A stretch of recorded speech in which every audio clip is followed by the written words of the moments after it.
I'll ask you, what is your first question? More concrete. What? Maybe you know better what I should know. No. Från skattorna med ditt About falsetto? falsetto. Well, you know, in falsetto, it depends on what follow you're doing. You know, what flamenco form. It's like soleá, you know, alegrías, bulerías, tarantas, minera. So many, right? Yes. Fandango. Yes. And Solea, maybe. well, here's the thing. Do you listen to cante flamenco? Yes. Singing, right? Yes. So, when you listen to the singing, do you actually see what, how the verse goes and how it is with the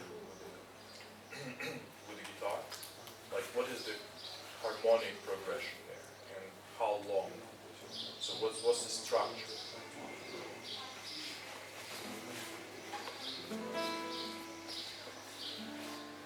When you hear a singer sing soleá, what is the harmony behind their letters, behind their? Okay, well, that's the first thing that you should start.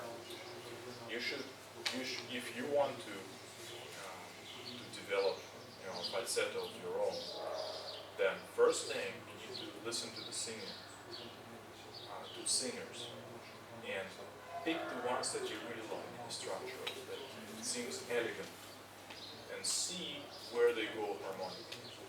Now, that's your starting point.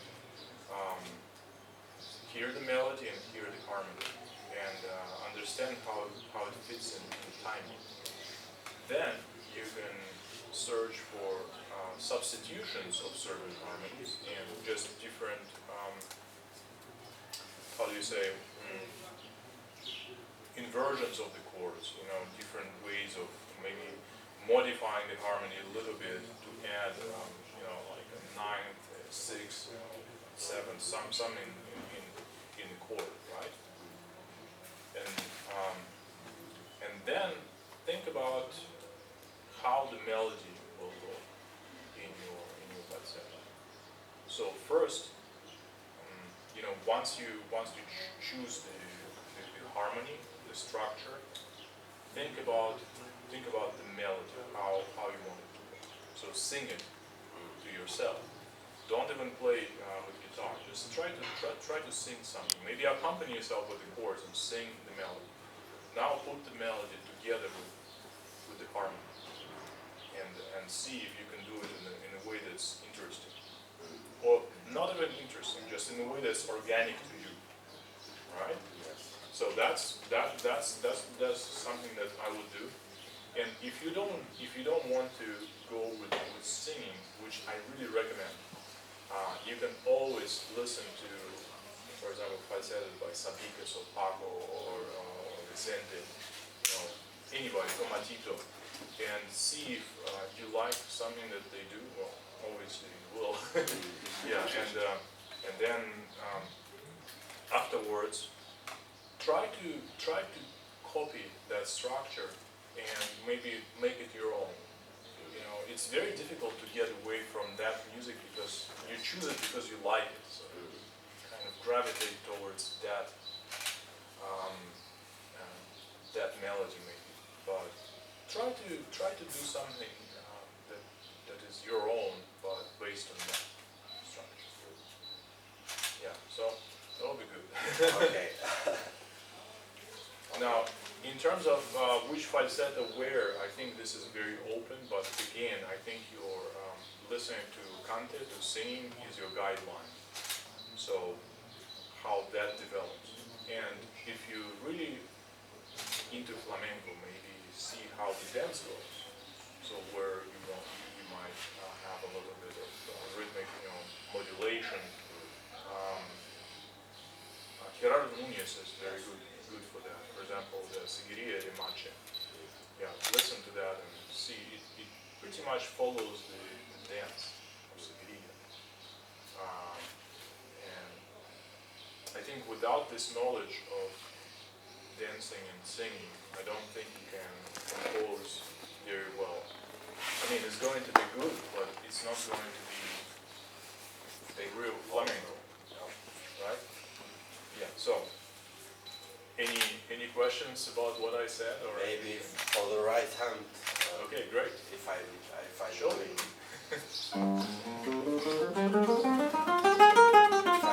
I'm doing right on piano. Okay, I great. don't know if I'm.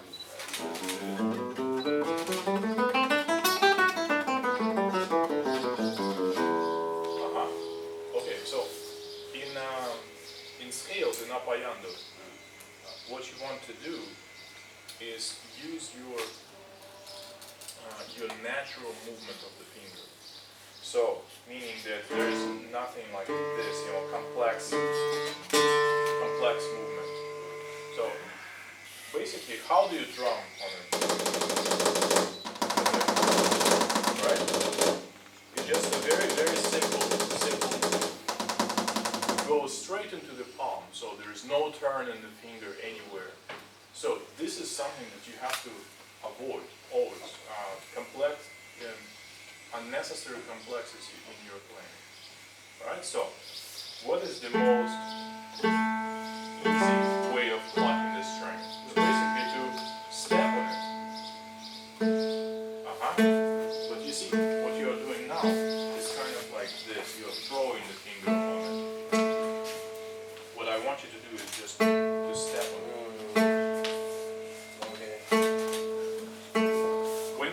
When you walk, you don't like walk this way, right? You don't do that. And you also don't walk like this, like a robot, right? So you always feel the ground with your shoe. It's the same thing here. You step on the string and you feel the tension, you feel the resistance of the string right in your fingertip. Everything else here is relaxed. All right?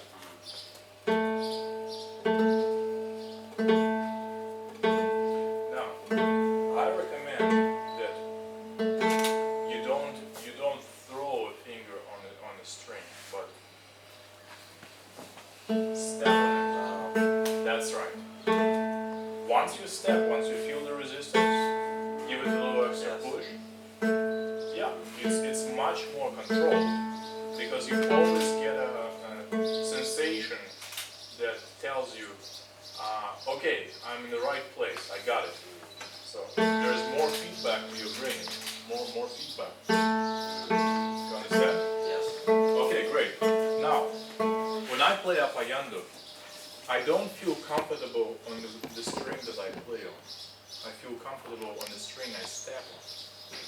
Does that make sense? So my center of balance, if I play the third string, my center of balance is not going to be on the third string. It's going to be on the fourth string, because that's where I step. So first, I want to put my fingers on the fourth string and feel very, very comfortable. Now, from this position, I want to stretch to the third string, and then get back in the comfort zone. Do you see the difference? But it feels like a reward, where you feel, I got it. That's right. And it's very different from being on the third string comfortably and then going somewhere in the unknown. Almost like you're about to fall down. So here, this is my destination, right? I feel comfortable. Now I stretch forward, and it's not a stretch really. It's just move the finger forward and then go into the comfort. Great. Now, something that I want to warn you about is this enough light?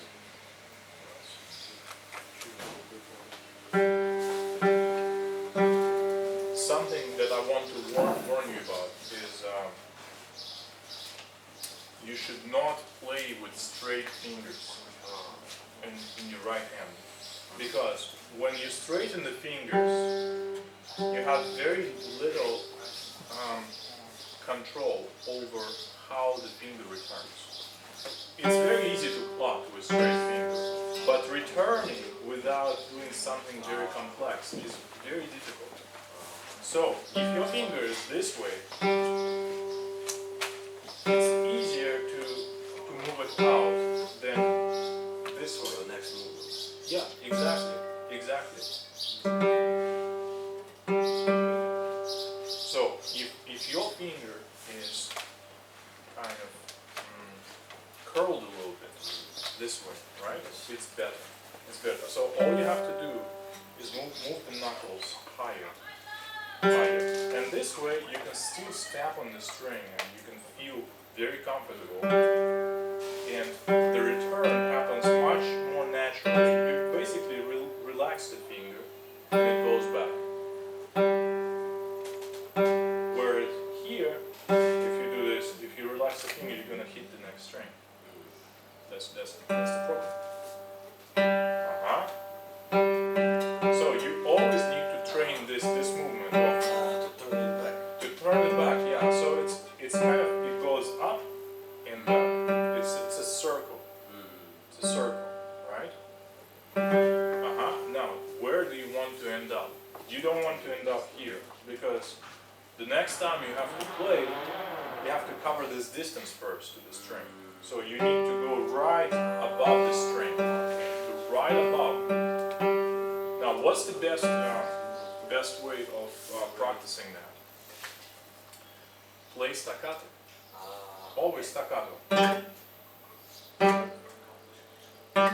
But you see, what you need to think is, I need to mute that string as soon as possible. Then your brain is going to calculate the best way to do it, so that you don't have to do that, right? You have to get there right away. So your brain is going to calculate. Now, when you do that, still don't have this position. Have more this position. So more curled fingers. Like this. Yes, but even more like this. Yes, that's right. That's right. That's right. Now, why curled fingers? Not only is the release more easy, but also with curled fingers, slightly curled, you can step on this string, no problem. Play it. It's going to be more curled, but you can still reach it. And you can also play the string below. I mean, string above, right? So ideally you need to cover about 3 strings with your one position of fingers, so that you don't need to adjust the knuckles, right? I had also always this problem when I jump. It's because straight Yes, fingers. because That's the whole thing. You know, if you look at Paco de Lucia and how he crosses the strings, it's so great because his fingers are this way. Now, other players that play phenomenally, you know, in terms of speed, but have straight fingers, they sometimes have problem crossing. Yes. Yeah, and it's not a good thing. My fingers are kind of straight when I play. It's just bad technique that I developed over the I years. saw like this. Yeah. So Javier Conde is saying the same thing, but his picado works better for some reason. I don't know. But I highly recommend doing something in between. Not Paco's position maybe, But because that's really like going all the way there, and not this one. Not like this. Kind of like this. This would be the ideal Okay. position. Yeah, even more curl. Yes, that's right. Great. And so you always have to feel the resistance of the string with your fingertip.